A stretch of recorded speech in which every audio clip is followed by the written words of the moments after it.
วัสดีค่ะเพื่อนๆทุกคน วันนี้เปปเปอร์มินต์จะมีช็อกกิ้งมาแนะนำกันอีกแล้ว แต่ว่ารอบนี้นะคะจะเป็นช็อกกิ้งแบบเพลย์เซตก็คือรถขายไอติมที่อยู่ข้างหลังเปปเปอร์มินต์นั่นเองโอ้น่ารักมากๆเลยนะคะเนี่ยเดี๋ยวเปปเปอร์มินต์จะแนะนำนะคะว่ามันมีอะไรบ้างนี่นะคะรถไอติมของเราอันนี้ไม่แน่ใจว่าเป็นอยู่ในซีซั่นที่3หรือเปล่านะคะฟู้ดแฟร์นะคะมันเป็น Chrissy Ice Cream Trucks นะคะเพราะว่าจริงๆรุ่นนี้จะมี2แบบที่ตัวช็อกกิ้นเป็นธรรมดากับตัวนี้นะคะมันจะเป็นเหมือนแบบที่เขาบอกเป็นกลิสเตอร์ใสๆอย่างนี้นะคะเนี่ยค่ะ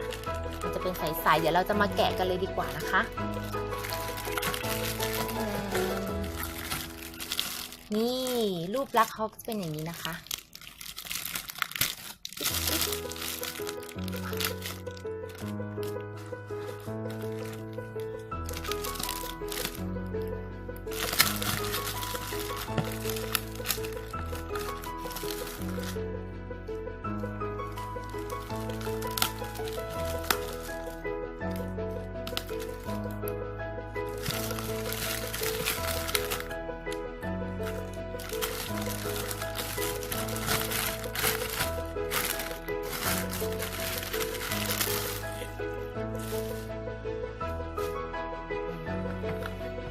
เนี่ยค่ะเดี๋ยวเราจะมาทำให้เป็น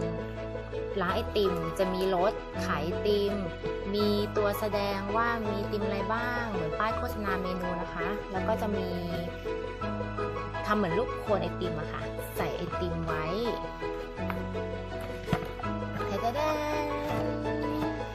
เดี๋ยวเรามาแกะกันเล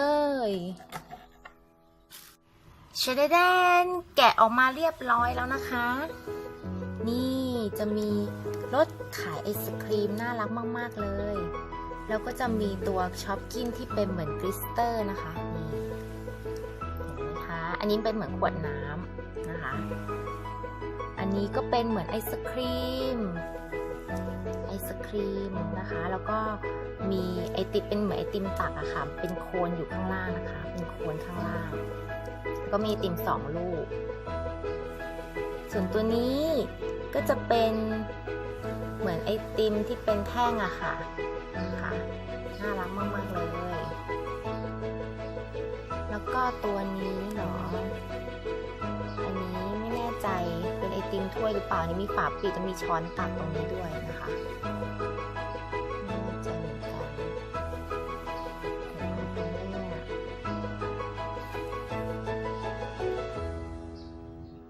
แล้วก็อันนี้นี่อันนี้เป็นที่ใส่ไอติมนะคะเราเอาไปลองใส่ชุบหมุนได้ด้วยนี่หมุนได้ด้วยนะคะแล้วก็มีป้ายหน้าร้านให้นะคะ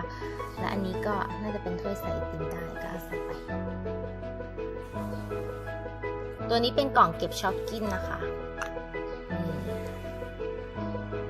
เก็บช็อกกิ้นนะคะเก็บได้แบบนี้ก็ปิดฝาก็หิ้วไปไหนก็ได้นะคะดูตัวรถมั่งดีกว่าลืมแนะนำนี่นะคะรถเราเปิดแบบนี้ได้ด้วยนะคะ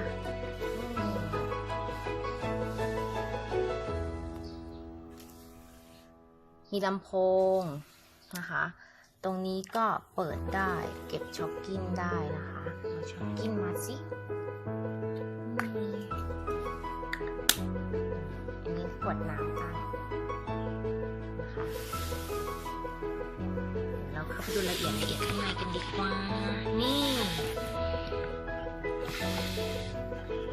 ตรงนี้นะคะเป็นเหมือนก๊อกน้ำไว้ล้างนะคะอันนี้ก็เหมือนที่เก็บช็อกกิ้นแล้วก็เก็บลงไปชุบเก็บเข้าไปได้เลยนะคะหรือว่าจะตั้งตรงนี้ก็ได้ มองไม่เห็นเลย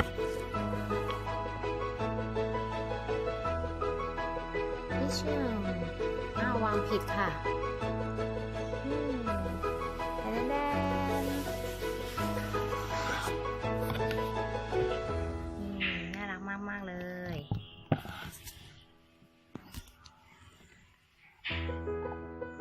เดี๋ยวดูด้านหน้าดีกว่า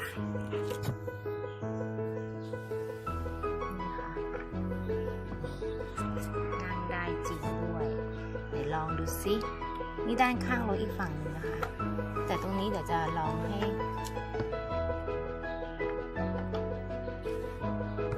สาวน้อยของเราเข้าไปอยู่ข้างในสิอ๋อลืมไปเรายังมีเพื่อนนี่นาวางไว้ตรงไหนดีนะ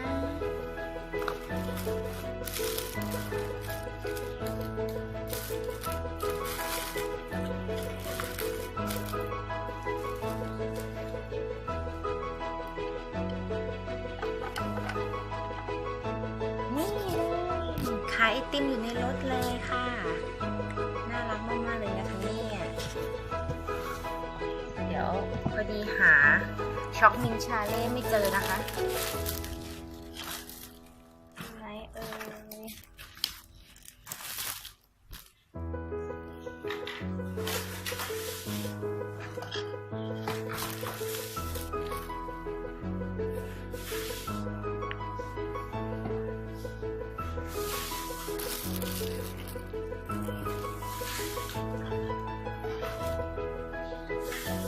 โอ้ยหาช็อกมินชาเล่ไม่เจอนะคะไม่รู้ไปอยู่ไหนนะคะ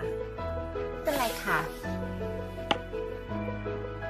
มีแค่ไอศครีมแซนด์วิชก็พอแล้วนะคะ